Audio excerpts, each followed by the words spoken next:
Hello बच्चों, सबसे पहले आप सभी का हमारे इस नए यूट्यूब चैनल फिजिक्स एकेडमी में बहुत बहुत स्वागत है।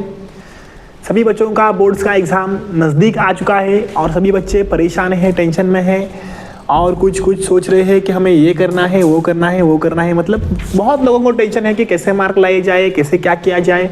बहुत से बच्चे प्लान कर रहे हैं, ये करेंगे, वो करेंगे, लेकिन कर कुछ नहीं है, कर कुछ नहीं रहे हैं। तो मैं आपको बोलूँगा कि आज ही आपका वक्त है। लगभग आपके बोर्ड के लिए 15 से 14 दिन बाकी है और आज ही आप कम से कम शुरुआत तो कीजिए। शुरुआत जब करेंगे आप लोग, तो शुरुआत करेंगे तो एंड तो बहुत ही चाहेंगे, लेकिन आपको शुरुआत करना बहुत और वेरी मोस्ट इंपॉर्टेंट फैक्टर है। ठीक है, तो मैं आपको पहली बात बोलूँगा कि आप लोग शुरुआत कीजिए आपकी प्रिपरेशन को। आपकी प्रिपरेशन हाईएस्ट तक जाने की जिम्मेदारी हम पे छोड़ दीजिए, वो आपको हम ले जाएंगे। सबसे पहले हमारा फिजिक्स एकेडमी यूट्यूब चैनल में हमारी जो सीरीज चल रही है 30 डेज की, 30 दिनों का क्रैश कोर्स, उसमें थर्मोडायनेमिक्स के 2 लेक्चर हो चुके हैं। लगभग 1 से 2 लेक्चर हो चुके हैं और ये हमारा उसमें से 3rd वाला लेक्चर है, तीसरा लेक्चर। और इस तीसरे लेक्चर में हम कुछ बात कंसिडर करने वाले हैं। बात मतलब क्या, सबसे important questions from this chapter आज हम देखने वाले हैं, सबसे इंपॉर्टेंट पॉइंट्स। तो लेक्चर पूरा कीजिए, इतना आपको बोलूंगा। चैनल को ज़्यादा से ज़्यादा लाइक कीजिए, शेयर कीजिए और सब्सक्राइब कीजिए। ओके, ठीक है। इससे पहले हमने कौन कौन से पॉइंट देखे हुए, थोड़ा हम उसे रिवाइज करते हैं। रिवाइज करने के बाद हमारा पॉइंट हम कंटेंट आज का शुरू कर देंगे। पहली बात, हमने थर्मल इक्विलिब्रियम का शुरुआत में कुछ पॉइंट देखा था। उसके बाद हमने देखा था 0th लॉ ऑफ थर्मोडायनामिक। उसके बाद हमने देखा थर्मोडायनामिक सिस्टम क्या होता है, उस सिस्टम के कितने और कौन कौन से टाइप्स होते हैं, ये बात हमने देखी है। उसके बाद हमने वो टाइप देखने के बाद द टर्म ऑफ हीट क्या होती है, हीट का मेन स्टेटमेंट, हीट का वर्क फंक्शन। उसके बाद हीट के कुछ रिलेटेड केसेस, केस 1, 2, 3। उसके बाद हमने देखा था the term of the internal energy, जो मोस्ट इंपॉर्टेंट टर्म है। उसके बाद देखे था हमने वर्क डन क्या होता है, कैसा होता है, कांस्टेंट वर्क, वेरिएबल वर्क। इसकी कुछ केसेस हमने देखी थी। उसमें हमें अगेन 3 टाइप्स मिले थे, positive work, zero work and negative work. ये 3 केसेस हमने देखी थी। उसके बाद हमने थर्मोडायनेमिक प्रोसेस में से, एक मिनट, हमने थर्मोडायनेमिक का फर्स्ट लॉ देखा था उससे पहले, और उस फर्स्ट लॉ के बाद हमने थर्मोडायनेमिक प्रोसेस को शुरुआत किया था। पहली प्रोसेस हमने देखी थी वहां पर रिवर्सिबल प्रोसेस। ठीक है, तो इतना पार्ट हमारा हो चुका है। हमारे थर्मोडायनेमिक की प्रोसेस को शुरुआत हो चुकी है। लगभग इसमें से आपको 6 से 7 प्रोसेस है। इसमें से एक कौन सा ना कौन सा तरी प्रोसेस, कौन सा ना कौन सा तो एक question on this 7 process compulsory आपको इस साल बोर्ड के एग्जाम में फरवरी के आने वाला है 2 मार्क के लिए। कितने मार्क के लिए? 2 मार्क के लिए। तो यहां से आपको 2 मार्क तो बनने वाले हैं। तो वेल एंड गुड, अच्छे से लेक्चर पूरा कीजिए, अटेंड कीजिए, कोई डाउट हो तो पूछ लीजिए और आपके मार्क्स जो है बढ़ाते रहिए। आज हम लेक्चर नंबर 3rd देखने वाले हैं, तीसरा वाला लेक्चर। चैप्टर हमारा 7 मार्क को है, फिर से रिवाइज करते हैं। 5 मार्क के क्वेश्चन आपको इससे बनेंगे। सबसे पहली बात, इसको हमने ऊपर से देखते आए थे, रिवर्सिबल प्रोसेस तक देखा था। उसके बाद आज हम उसके आगे वाला पॉइंट देखने वाले हैं, इरिवर्सिबल प्रोसेस। इरिवर्सिबल प्रोसेस क्या होता है, कैसा वर्क करता है, इसे हम आज देखेंगे। The process in which products are not converted into reactants again, only reactants are converted into products is called as irreversible process। मतलब ये क्या है, ये हमारा ऐसा प्रोसेस है जिसमें आपके रिएक्टेंट्स है, उसके कन्वर्जन सिर्फ आपका प्रोडक्ट में हो जाएगा और प्रोडक्ट जो है अगेन आपको रिएक्टेंट्स में कन्वर्जन नहीं मिलेगा। हमारे रिवर्सिबल प्रोसेस में हमने क्या देखा था, हमारे जो रिएक्टेंट है वो प्रोडक्ट भी बन जाता है, प्रोडक्ट है वो प्रोडक्ट रिएक्टेंट भी बन जाता है। ये दोनों प्रोसेस आपके फॉलो होते हैं। मतलब ये 2 वे प्रोसेस था, लेकिन ये जो इरिवर्सिबल है ये आपका 1 वे प्रोसेस है। इसमें आपको सिर्फ और सिर्फ A+B products are converted into reactants यही मिलेगा। ये आपका है इरिवर्सिबल प्रोसेस। 2 मार्क के लिए इंपॉर्टेंट है। कितने मार्क के लिए? 2 मार्क के लिए। This is the definition, this is the example. उसके बाद 3rd है हमें आइसोथर्मल प्रोसेस। आइसोथर्मल क्या होता है? The process in which temperature of the system does not changes is called as isothermal process. मतलब ऐसा प्रोसेस जिसमें आपका टेम्परेचर चेंज नहीं होता उसे हम बोलते हैं आइसोथर्मल प्रोसेस। ठीक है, तो टेम्परेचर चेंज नहीं होता मतलब जो इनिशियल केस में होता है वही आपको फाइनल केस में भी मिलता है। मतलब delta T is equal to 0, change कोई नहीं होता, temperature is equal to constant हम इसे बोल सकते हैं। Temperature does not change, temperature is equal to constant. इसे हम बोलते हैं आइसोथर्मल प्रोसेस। इसके नाम में ही इसका डेफिनेशन है थर्मल। थर्मल मतलब क्या? Temperature, the term of temperature, इसे हम बोलते हैं आइसोथर्मल। इसमें हमें और एक equation, the equation of internal energy क्या होता है? Delta is equal to M C V D T. तो ये हमारा जो इक्वेशन है delta is equal to M C V D T, तो इस इक्वेशन में जो हमें टर्म है, ये टर्म क्या कहेगी, क्या बोलेगी, हम इसे इसमें देखने वाले हैं। इसमें हमें टेम्परेचर जो है डेल्टा टी, ये टेम्परेचर चेंज होने वाला है क्या? नहीं। तो टेम्परेचर कितना मिलेगा? Delta T is equal to 0, 0 into M C V, ये पूरी टर्म आपकी 0 हो जाएगी, मतलब delta U is equal to 0। अगर आपका टेम्परेचर चेंज नहीं होगा मतलब क्या होगा? सिस्टम को अगर हमने हीट दी नहीं तो सिस्टम में कोई भी हीट एब्सॉर्प्शन नहीं होगा। अगर हीट एब्सॉर्प्शन नहीं होगा तो मॉलिक्यूल एक्सपांड नहीं होंगे, और अगर मॉलिक्यूल एक्सपांड नहीं होंगे तो आपके इंटरनल एनर्जी में कोई भी चेंज आपको देखने को नहीं मिलेगा। ठीक है। उसके बाद अगर हमने देखा तो ये जो हमारी प्रोसेस है isothermal, it is ideal process. ये आपकी एक आइडियल प्रोसेस है। और एक कब पॉसिबल है? It is possible only when the process is very slow. जब आपकी प्रोसेस बहुत ही स्लो होती है, मतलब 1 दिन 2 दिन 3 दिन 1 घंटा 1 हफ्ता 2 हफ्ता 1 महीना 2 महीना 1 साल 2 साल, ऐसे प्रोसेस आपके ये पॉसिबल हो सकते हैं, अदरवाइज ये पॉसिबल नहीं होती। उसके बाद इसके रिगार्डिंग हम एक वर्क डन कैलकुलेट करेंगे। क्या करेंगे? Work done for the isothermal process. ऐसा आपको क्वेश्चन आता है, calculate the work done for the isothermal process for 2 marks. कितने मार्क के लिए? 2 मार्क के लिए। तो यहां से देखते हैं, यह हमारा पहला वेरिएबल प्रेशर का फॉर्मूला।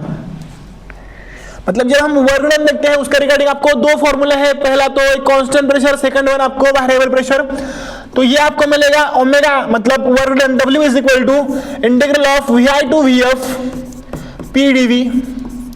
ये आपका है volume change, initial volume to final volume change होगा आपका। ठीक है। इसमें हमने आइडियल गैस इक्वेशन का यूज किया। आइडियल गैस इक्वेशन हमारा क्या है रे? हमारा आइडियल गैस इक्वेशन है PV is equal to NRT। ये हमारा है इक्वेशन। ठीक है। इसमें मुझे P की टर्म चाहिए, V जो है इधर को मल्टीप्लाई कर रहे हैं, उधर जाके डिनोमिनेटर में जाएगा, मतलब क्या मिलेगा? NRT upon V। ये आपको यहाँ पर इक्वेशन मिल जाएगा।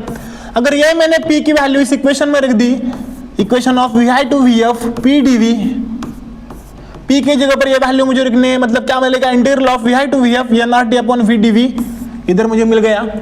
अगर यहाँ पर देखा तो यहाँ पर टर्म कौन सी है? dV, मतलब वॉल्यूम के रिगार्डिंग हमें इसका इंटीग्रल निकालना है। कहां पर टर्म है? 1/v में है, मतलब ये ऊपर के क्या हुए? कांस्टेंट। कहां जाएंगे? बाहर जाएंगे। तो ये NRT बाहर आ गए, तो उसके बाद क्या होगा? W is equal to NRT into integral of VI to VF 1/v dV। ये आपको यहाँ पर इक्वेशन मिल जाएगा। 1/v का इंटीग्रेशन क्या आता है? 1/v का इंटीग्रेशन आता है log of v। क्या मिलता है? log of v। यहाँ पर हमने लिमिट पुट की है, upper limit lower limit VI to VF। अगर log v यहाँ पर रखा है तो अपर लिमिट लोअर लिमिट हम कैसे पुट करते हैं? Upper limit minus lower limit, मतलब क्या? VF minus VI। तो log of VF minus log of VI आपको यहाँ पर टर्म मिल जाएगी। बाहर का NRT जैसे के तैसे वहां पर रह जाएगा। ठीक है। मुझे ये टर्म मिल चुके हैं, मगर log of A minus log of B क्या होता है? log of A by B। उसी तरीके से ये क्या होगा? log of VF upon VI। यहाँ पर आपको ये टर्म मिल चुके हैं। यह है आपका work done for the isothermal process.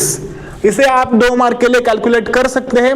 बहुत कुछ आपको नहीं करना है। Equation for the variable work, variable pressure लिखना है, उसके बाद आइडियल गैस इक्वेशन पुट करना है, आपको कांस्टेंट बाहर निकालने हैं, उसका डेरिवेशन, उसका इंटीग्रेशन निकालना है, उसमें लिमिट पुट करने हैं, आपको फाइनलाइज वैल्यू मिल जाएगी। उसके बाद हम देख रहे हैं एक ग्राफ। मतलब क्या? हमारी जो प्रोसेस है, जो हमने 5 से 7 प्रोसेस देखेंगे, उस ईच प्रोसेस के लिए आपको एक PV डायग्राम आती है। क्या आती है? PV diagram. मतलब क्या? Pressure volume curve. अगर एक प्रेशर वॉल्यूम कर्व आपको आ रहा है तो इसमें हम क्या कुछ नहीं कर सकते, मतलब आपको ये कैसे ड्रॉ करना है, कैसे आइडेंटिफाई करना है, हम इसमें देख सकते हैं। तो ये PV diagram for the isothermal process आपको इस टाइप मिलेगी, इस टाइप में मतलब क्या? आपको जो एक्सिस है y एक्सिस पे आपको प्रेशर मिलेगा, x पे आपको वॉल्यूम मिलेगा। ये PV हो गया, P अगेंस्ट V। तो इसमें क्या हो रहा है? अगर हमने देखा तो हमारा जो वॉल्यूम है वो वॉल्यूम इंक्रीज हो रहा है। क्या हो रहा है? Volume increases and pressure decreases. Pressure volume दोनों भी टर्म हमारे इनवर्सली प्रोपोर्शनल है। वॉल्यूम जब इंक्रीज होगा प्रेशर तो डिक्रीज होना ही है। डायग्राम हमारी करेक्ट है। उसके बाद आगे वाला जो प्रोसेस है वो हमारा है आइसोबारिक प्रोसेस। कौन सा है? Isobaric process. इस आइसोबारिक में क्या होता है? इससे पहले हमने देखा आइसोथर्मल, रिवर्सिबल, इरिवर्सिबल। अब ये आइसोबारिक 4 नंबर का प्रोसेस क्या है? The process in which pressure of the system, मतलब P हमें कांस्टेंट रखना है। क्या रखना है? प्रेशर चेंज नहीं करना है। Is constant is known as isobaric process. P को यहाँ पर delta P is equal to 0, pressure आपको कांस्टेंट मिल जाएगा। ठीक है, हमने यहाँ पर फॉर्मूला हमारा रख दिया, W is equal to P D V, constant pressure के लिए आपका फॉर्मूला है। अगर पी डी वी आपका ये वाला फॉर्मूला है, डीवी मतलब क्या? डीवी मतलब आपका है डेल्टा वी। अब ये डेल्टा वी मतलब क्या है? Change in volume. कहां से कहां तक चेंज होगा? इनिशियल टू फाइनल, मतलब initial volume to final volume आपका यहाँ पर चेंज आपको मिलेगा।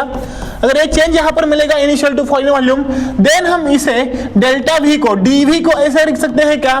चेंज कहां से कहां मिलेगा? वी एफ माइनस वी आई जब हम लेंगे तो आपको एग्जैक्ट चेंज यहाँ पर मिल जाएगा। ठीक है, तो हम डीवी की जगह पर V F minus V I लिख सकते हैं। इक्वेशन होगा P into the bracket V F minus V I, ये आपको यहाँ पर इक्वेशन मिलेगा। उसके बाद यहाँ पर हम आइडियल गैस इक्वेशन का यूज कर रहे हैं। कौन सा equation? Ideal gas equation. Equation क्या है हमारा? PV is equal to NRT। इसमें हमें क्या चाहिए? The term of pressure. V इधर चला जाएगा, इक्वेशन क्या होगा? P is equal to NRT upon V। इसमें 2 टर्म है, टेम्परेचर, वॉल्यूम, ये दोनों टर्म आपकी चेंज होने वाली है। मतलब क्या हम इसका चेंज लिखेंगे? P is equal to NR, temperature change कहां से कहां तक होगा? एक मिनट, TF माइनस TI, आपको डिनोमिनेटर में क्या मिलेगा? VF माइनस VI, ये टर्म आपको डिनोमिनेटर में मिल जाएगी। ये आपको P की जगह पर रिप्लेस करनी है, तो टर्म क्या होगी यहाँ पर? W is equal to NR, ये आपका यहाँ पर कांस्टेंट रह चुका है, TF minus TI upon VF minus VI into this VF minus VI, यहाँ पर न्यूमरेटर में आपको मिल गया। ये आपका जो वॉल्यूम, चेंज इन वॉल्यूम है, दोनों आपका कैंसिल हो जाएगा। रिमेनिंग टर्म हम यहाँ पर लिख रहे हैं ओमेगा, मतलब W is equal to work done is equal to NR TF minus TI, ये आपको यहाँ पर इक्वेशन मिल जाएगा। ठीक है, ये आपको इसका इक्वेशन तो मिल गया, लेकिन हम इसे चेंज के फॉर्मेट में लिखेंगे, वो आपका आगे के पेज पे आपको मिल जाएगा। ठीक है, हमारा जो इंटरनल एनर्जी में जो चेंज होगा, आपका इक्वेशन क्या है इंटरनल एनर्जी का? Delta U is equal to mCV/dt। अगर ये यम है, यम को हम क्या बोलते हैं? Number of moles. ठीक है, यम को नंबर ऑफ मोल्स में लिखते हैं, तो यम को हम इन द फॉर्मेट ऑफ यन यहाँ पर लिखेंगे। फॉर्मेट ऑफ यन के यम को यन से रिप्लेस कर रहे हैं, मतलब यहाँ पर इक्वेशन मिलेगा delta U is equal to NCV delta T, और dt आप दोनों भी लिख सकते हैं। ठीक है, डेल्टा टी मतलब क्या है? Change in temperature. ये चेंज कहां से कहां तक होगा? तो ये आपका फाइनल माइनस इनिशियल, इस फॉर्म में आपका चेंज यहाँ पर आपको मिल जाएगा।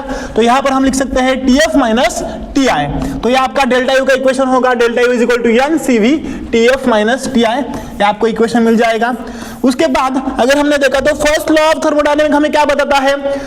The equation of heat, energy and work done, इसका रिलेशन हमें बताता है Q is equal to delta U plus W, ये हमारा है फर्स्ट लॉ। ठीक है, अगर ये इक्वेशन है Q is equal to delta U plus W, ठीक है, तो डेल्टा यू हमारा यहाँ पर क्या है? NCV TF minus TI। ठीक है, तो यहाँ पर अगर हमने वैल्यू लिख दी, हमारी पहली वाली जो वैल्यू है वो वैल्यू यहाँ पर लिख दी, और दूसरी वाली जो वैल्यू अभी हमने कैलकुलेट किया था, तो टर्म ऑफ वर्क डन क्या थी? NR TF माइनस TI, दोनों वैल्यू हमें यहाँ पर लिखनी है। एक मिनट, आगे वाली स्लाइड पे जाना है। W है NR TF माइनस TI। ठीक है, ये हमारा W यहां पर मिल रहा है। सेकंड, डेल्टा यू क्या है? डेल्टा यू हमारी टर्म है NCV TF माइनस TI। अगर मैंने यहां पर एक स्टेप हम यहां पर बढ़ाते हैं, स्टेप क्या बढ़ाएंगे?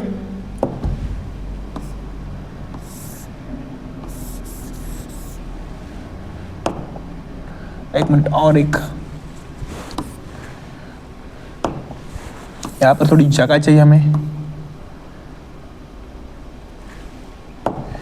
जगह तो हो गई। ठीक है, डेल्टा यू के पहले हम यहाँ पर वैल्यू रखते हैं, Q is equal to delta U क्या है? NCV TF माइनस TI, यहाँ पर डेल्टा यू की वैल्यू मिल गई, प्लस यहाँ पर क्या है? NR क्या है? TF minus TI। ये जो हमारी टर्म है, इसमें से हम क्या कर रहे हैं? जो हमारी टर्म है TF माइनस TI, ये टर्म यहाँ से हम कॉमन निकाल रहे हैं। अगर इस TF माइनस TI को मैंने कॉमन निकाल लिया तो अंदर क्या रहेगा, NCV प्लस NR मिल गया यहाँ पर, NCV प्लस NR ये टर्म आपको अंदर ब्रैकेट के अंदर मिल चुके हैं। ठीक है, ये अगर अंदर है इसमें से अगेन n दो टर्म सेम है, n क्या मिलेगा, कॉमन आउट बाहर निकलेगा, दूसरे साइड में n into the bracket R plus CV TF minus TI यहाँ पर आपको इक्वेशन मिल जाएगा। उसके बाद अगर ये R प्लस CV यहाँ पर देख लिया तो मेरा मेयर्स रिलेशन क्या है रे, CP minus CV is equal to R। ठीक है, अगर यहाँ पर मेरे पास R प्लस CV है, ये CV यहाँ पर नेगेटिव है, वहां पर ले गए तो पॉजिटिव होगा, CP is equal to R plus CV, ये आपको इक्वेशन मिलेगा। मतलब R प्लस CV की जगह हम क्या रिप्लेस कर सकते हैं, CP को रिप्लेस कर सकते हैं। ठीक है, तो यहाँ पर हम CP लिखेंगे, इक्वेशन क्या होगा, NCP TF माइनस TI, ये आपको यहाँ पर इक्वेशन मिलेगा, equation for Q and TF minus TI ऐसे ही रहेगा, इक्वेशन आपको मिलेगा Q is equal to NCP TF minus TI। This is the heat for the isobaric process. Isobaric process में आपको ऐसा हीट मिलेगा, ये इक्वेशन आपको कैलकुलेट करने के लिए 2 से 3 मार्क को पूछा गया है, 2-3 बार इस साल भी एग्जाम में पूछा जा सकता है, इसलिए वेल एंड गुड प्रिपेयर कर दीजिए। उसके बाद यहाँ पर हम देख रहे हैं इसका PV डायग्राम, कौन सा डायग्राम है, PV diagram, pressure volume curve. ठीक है, प्रेशर वॉल्यूम कर्व क्या बताता है, y एक्सिस पे प्रेशर है, x पे वॉल्यूम है। आइसोबारिक प्रोसेस में होता क्या है, प्रेशर कांस्टेंट है। ठीक है, प्रेशर कांस्टेंट है मतलब क्या होगा, जो हमारा y एक्सिस पे है प्रेशर, तो उस प्रेशर की टर्म जितनी है उतनी ही रहेगी, ऊपर भी ना जाएगी नीचे भी ना आएगी, मतलब इंक्रीज भी नहीं डिक्रीज भी नहीं, कांस्टेंट रखना है। तो ये जो आपकी लाइन है, ये लाइन AC की AC ही रहेगी। आपका वॉल्यूम है और वॉल्यूम कंटिन्यूअसली बढ़ता जाएगा, प्रेशर हम कांस्टेंट रखेंगे, मतलब वर्क डन है, वर्क डन होगा। जो पिस्टन है आपका डिपेंड ऑन प्रेशर कंटिन्यूअसली बढ़ता जाएगा, जैसे जैसे वो हीट आप सब करेगा, मॉलिक्यूल एक्सपांड होंगे, पिस्टन ऊपर जाएगा, पर हम उसका प्रेशर है जो प्रेशर कांस्टेंट रख देंगे। इतना है डायग्राम। डायग्राम आपको CET में 2 मार्क में पूछा जा सकता है। उसके बाद है हमारा अगला वाला प्रोसेस, वो आपका प्रोसेस है आइसोकोरिक प्रोसेस। कौन सा वाला है, आइसोकोरिक प्रोसेस। 1 मिनट, इसके लिए हमें the term of work done है क्या देखना पड़ेगा। ठीक है, इसके लिए टर्म ऑफ वर्क डन तो नहीं है, लेकिन PV डायग्राम तो है। क्या दिया है आइसोकोरिक में, the process in which volume मतलब V of the system is constant. जिस प्रोसेस में आपका volume of the system constant होता है उसे हम बोलते हैं आइसोकोरिक प्रोसेस। ठीक है, वॉल्यूम कांस्टेंट रखना है मतलब चेंज इन वॉल्यूम कोई नहीं होगा, delta V is equal to 0, ये आपको यहाँ पर मिलेगा। ठीक है, डेल्टा V अगर 0 मिल गया तो इस प्रोसेस में मेरा जो इक्वेशन है, चेंज इन वॉल्यूम, वॉल्यूम में कोई चेंज नहीं होगा, मतलब क्या निकाल रहे हैं हम,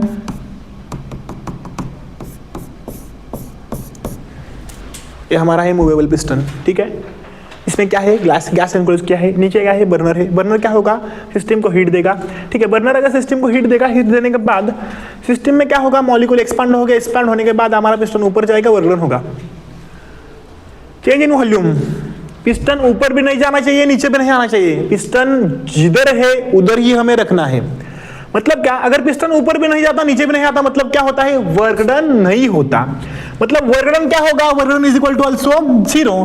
देन हमारा जो फॉर्मूला है Q is equal to delta U plus W, W की वैल्यू 0 डाल दी तो क्या होगा, Q is equal to delta U। ये आपको यहाँ पर इक्वेशन मिलेगा। इस इक्वेशन में यही आपका है heat, the equation for heat for the isochoric process. इसके एग्जांपल 2 है आपको, प्रेशर कुकर और बॉयलर। मतलब क्या, जो आपकी सारी जो हीट है, सारी की सारी हीट आपकी सिस्टम की इंटरनल एनर्जी चेंज करने में लगानी है। इसका एक बहुत है वेल एंड गुड आपके पास एग्जांपल है, एग्जांपल ऑफ प्रेशर कुकर। मतलब आप सभी के घर में आप प्रेशर कुकर का यूज करते हैं, राइस बनाते हैं। आपके सभी के घर में क्या होता है, उसमें राइस में पानी डाला होता है, उसे हम गैस पे लगाते हैं, जितनी हीट होती है उस हीट में और उस स्टीम एनर्जी के अंदर हम उस राइस को पकवाते हैं। तो उसमें क्या होता है, सारी जो हीट है आपके सिस्टम के मॉलिक्यूल्स को एक्सपांड करने में लगती है, सिस्टम की जो एनर्जी है एनर्जी बढ़ाती है। इसे हम बोलते हैं all heat is converted into change in internal energy, that is the pressure cooker and the term of boiler।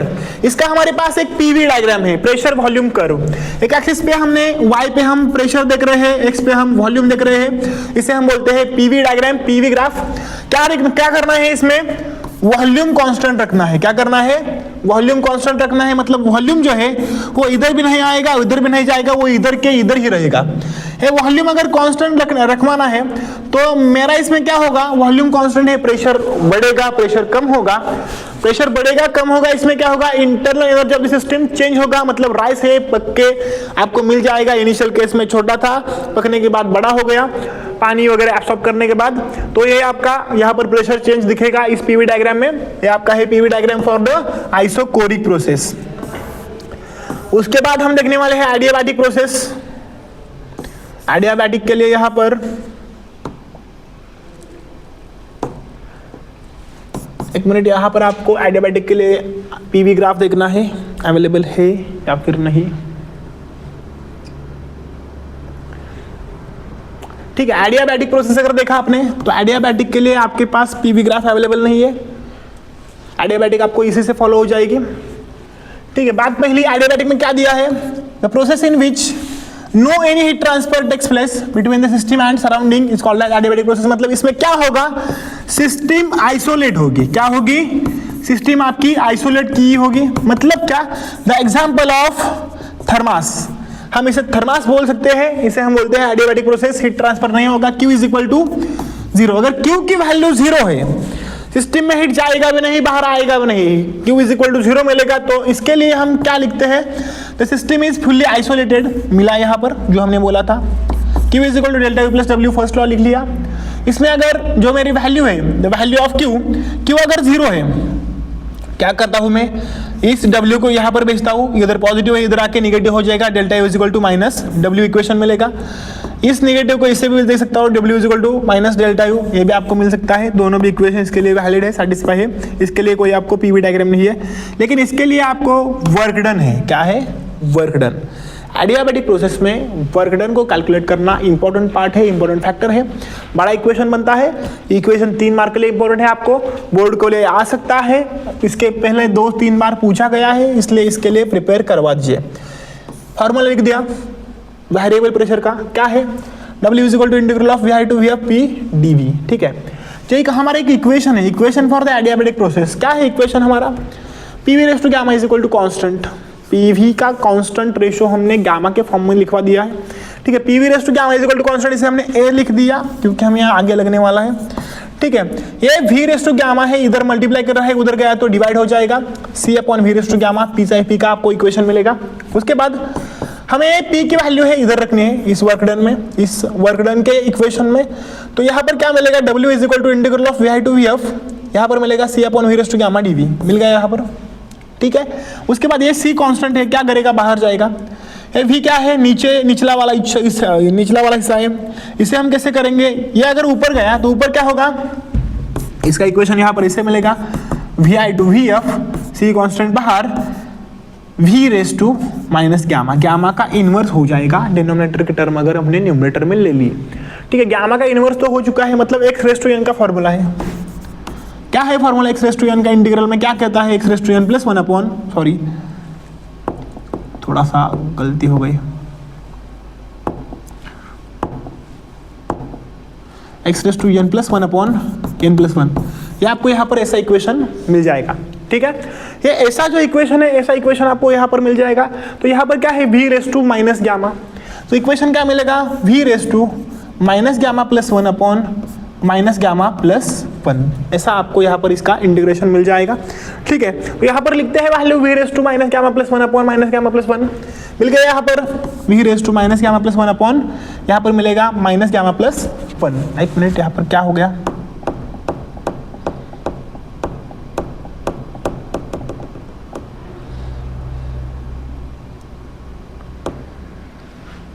ठीक है कोई बात नहीं, ये हो गया माइनस गामा प्लस 1, ये हो गया माइनस गामा प्लस 1। ठीक है, यहाँ पर आपको इसकी वैल्यू तो मिल गई। वैल्यू मिलने के बाद यहाँ पर हमने इसके लिमिट लिख चुके हैं, VI टू VF, ये हो गया आपकी लिमिट। उसके बाद अगले स्लाइड पे हम जाते हैं।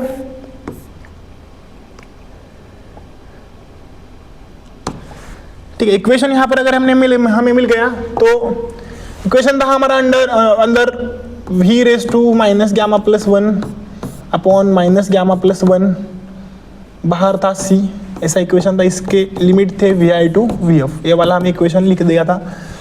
ये इक्वेशन यहाँ पर बाहर आएगा, ये माइनस सामने हम नहीं लिख सकते हैं, तो यहाँ पर क्या लिखेंगे 1 माइनस गामा, ठीक है, यहाँ पर लिख दिया C/1 माइनस गामा, इक्वेशन यहाँ पर मिल गया।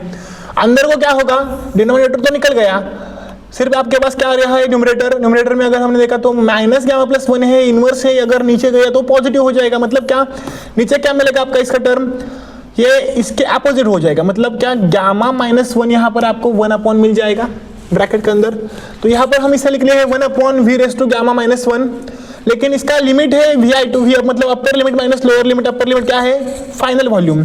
तो यहाँ पर क्या मिलेगा VF गामा -1 -1/VI गामा -1, ये आपको यहाँ पर इक्वेशन मिल जाएगा, ठीक है। ये इक्वेशन यहाँ पर तो मिलता है, तो बाहर क्या रहेगा आपका 1 माइनस गामा, यहाँ पर इसका वर्कडन इस टाइप में आपको मिलेगा, omega is equal to work done is equal to C/1 minus gamma into bracket 1/VF gamma -1 1/VI gamma -1, equation आपको यहाँ पर मिलेगा।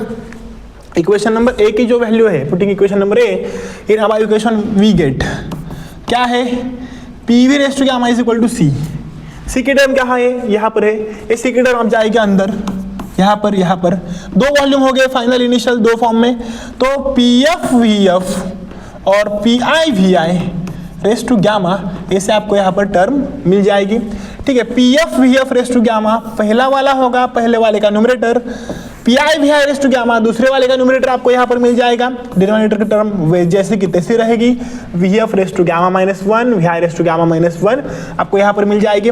अगर यहाँ पर एक टर्म है VF रेस टू गामा -1, यह अगर मैंने स्प्लिट कर दी तो आपको ऐसे मिल सकता है क्या VF raise to gamma VF raise to -1 VF raise to gamma VF raise to -1, क्योंकि जब आपके दो टर्म में मल्टीप्लिकेशन होता है उसके इंडेक्स का आपको एडिशन मिलता है, ठीक है। मैंने इसे स्प्लिट करके ऐसे लिख दिया VF raise to gamma cancel out हो जाएंगे दोनों साइड के, यहाँ पर नीचे वाले इसमें क्या है VF रेस टू -1, मतलब ये इसका इनवर्स है, ऊपर जाएगा तो पॉजिटिव होगा, मतलब क्या होगा value PF VF minus VI आपको यहाँ पर मिल जाएगा, ये +1 ऊपर हो जाएगा, +1 हम लिखते नहीं, PF VF minus PI VI, यही आपको इसका वर्कडन का इक्वेशन यहाँ पर मिल जाएगा, यही आपका फाइनलाइज इक्वेशन। लेकिन इसे और सिंप्लीफाई करके लिखते हैं, क्या होगी आपकी वैल्यू, एक मिनट, हाँ मिल गई। यहाँ पर इक्वेशन हमारा था, इक्वेशन हमने जो लिखा था omega is equal to 1/1 minus gamma, उसके बाद था PF VF minus PI VI, ठीक है। हमें आइडियल गैस इक्वेशन पता है, क्या है ideal gas equation, PV is equal to NRT, ये हमारा इक्वेशन, ठीक है। PV के टर्म तो अंदर है, हमें क्या लिखना है NRT, NR चेंज नहीं होते, ये है कांस्टेंट बाहर आ जाएंगे, T चेंजिंग है, कहां से कहां तक चेंज होगा, फाइनल से इनिशियल तक, मतलब इक्वेशन क्या होगा NRTF minus TI/1 minus gamma, ये आपको इक्वेशन यहाँ पर मिल जाएगा। This is the work done for the adiabatic process, ये आपका एडियाबैटिक प्रोसेस के लिए वर्क डन है। यहाँ तक अगर हमने देखा तो आज के लेक्चर का हमारा जो टाइम खत्म हो चुका है। बाकी के जो हमारे पॉइंट है, एक दो प्रोसेस रह चुके हैं साइक्लिक वाले, तो वो प्रोसेस हम अगले लेक्चर में देखेंगे। उसके बाद हमें देखना है सेकंड लॉ ऑफ थर्मोडायनामिक्स, उसके बाद है टर्म ऑफ रेफ्रिजरेटर, छोटा पॉइंट है कार्नोट साइकिल, स्टर्लिंग साइकिल, 4 से 5 पॉइंट रह चुके हैं लगभग, वो पॉइंट आपको 15-20 मिनट के लेक्चर में खत्म हो जाएंगे। उसके बाद इंपॉर्टेंट क्वेश्चन लेक्चर होगा, वो आपको मिलेगा, उसके साथ प्रिपेयर करवा दीजिए, करते रहिए, और चैनल को हमारी ज़्यादा से ज़्यादा लाइक कीजिए, शेयर कीजिए, सब्सक्राइब कीजिए, ठीक है। Thank you so much.